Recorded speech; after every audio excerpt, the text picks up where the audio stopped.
Эрдэнэт тавтай морил гэж байгаа шүү дээ.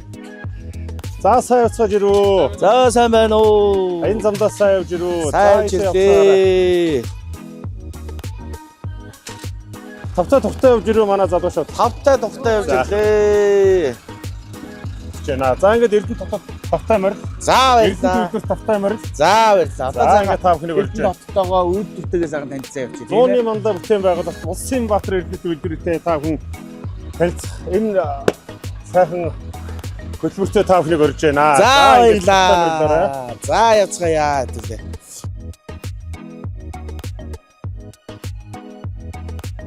За бид Эрдэнэт үйлдвэрт Эрдэнэт хотод хүрэлцэн ирж байгаа, зорчин ирж байгаа, зорин ирж байгаа, зочлон ирж байгаа хүндэт хүмүүсийг юуны төрөнд хөтөлбөрийн аюулгүй байдлын эрүүл ахуйн ийм зааварчлага өгдөг.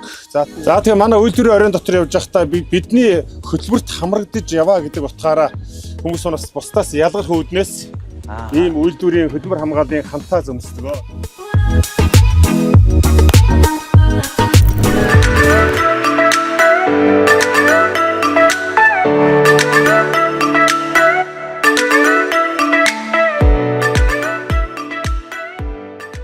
Эрдэнэт хотоо алган дээрээ тавьсан шиг хардаг ийм гайхамшигтай сайхан орчин бол манай найрамдал өндөрлөг гэж Эрдэнэт хот байгуулагдахад анх байгуулагдсан ийм 1978 онд тогтчулсан найрамдал өндөрлөг дээрээ гарна. Эрдэнэтийн овоо хайрхнаас авсан зэсээрээ мөнгөөрөө бас алтаар алтагдсан аас твдээ 2-т орох хэмжээний том сэрэг дүр, бурхан багшийн сэрэг дүрийг бид нэр хүрэлцэн очиж үзэх болно. За ингээд та бүхэн маань найрамдлын Эрдэнэт хотод тавтай морилоороо дотоодын одоо жуулчдыг одоо хөтөлбөртэй хамруулдаг юм байна л да. Энэ нь одоо ямар хөтөлбөрүүд байдаг вэ?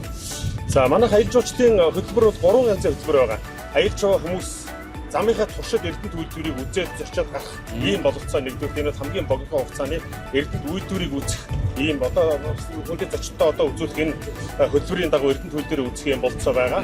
А хоёр дахь нь гэвэл өдрөөр бид нар өглөө галт тэрэгнээс зочдтой хүлээж аваад яг ингэж угтаж аваад өдөржингөө тусгай хөтөлбөрийн дагуу Эрдэнэт хотынхаа Эрдэнэт үйлдвэрээ Эрдэнэт хотоо хотын музейг үйлдвэрийн музей тэгээд соёл урлагийн цогцлбор спорт цогцлбор бас газруудыг үзүүлж харуулад бүтэн өдөржингөө Эрдэнэт хоттой үйлчлээд энд 3 удаагийн зоог бариулаад өглөөний орон зоог бариулаад орон галт тэргэнд суулгаад явуулах ийм хөтөлбөр байна. А 3 дахь нь бид өглөө вокзалаас хүндэт зочдтой угтаж аваад яг ингэж Эрдэнэт үйлдвэрээ үзүүлээд хамгийн гол нь болцоо баасан гарагт 12 цагт манай Эрдэнэт үйлдвэрийн одоо хөдрийн уурхайн тэслэгээ болдгий. Энэ тэслэгээг үзээд тэгээд аврах том Белазийн гаражаар орно.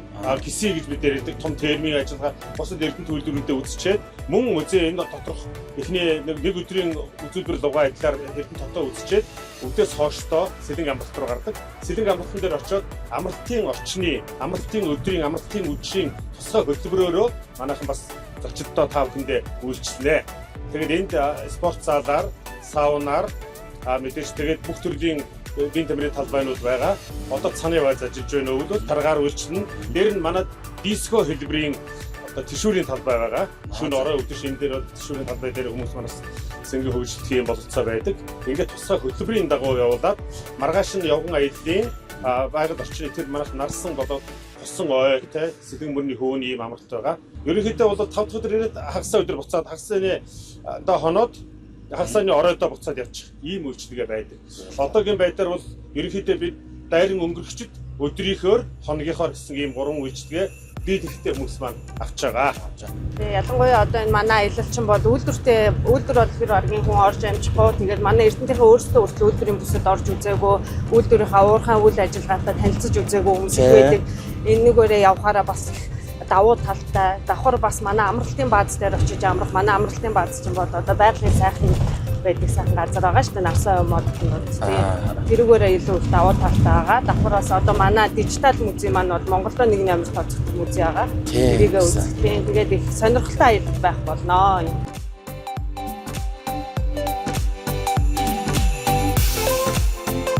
За дэжцгээ хүн манайхаа.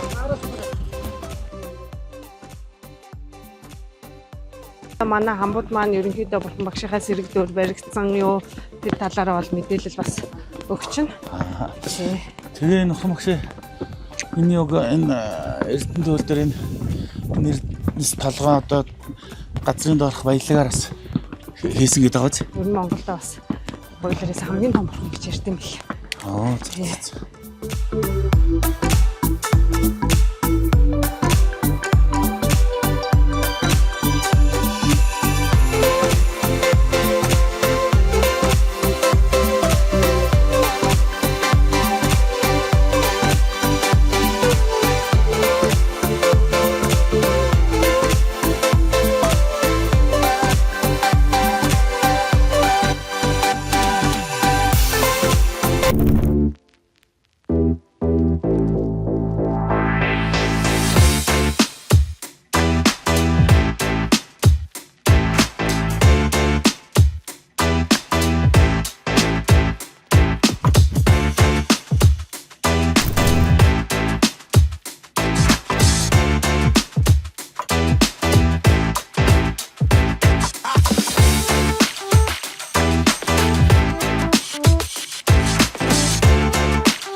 Хүмүүст үзэгчтэй бүхэл юуг үйлчлэгээ сервис болоод одоо энэ Эрдэнэ төвлөрт байдаг юм байна. Тэгээ нааша хөрөлцөөрөө хурж ирээрээ аялаараа зугаалаараа welcome to Эрдэнэ гэж байна штэ.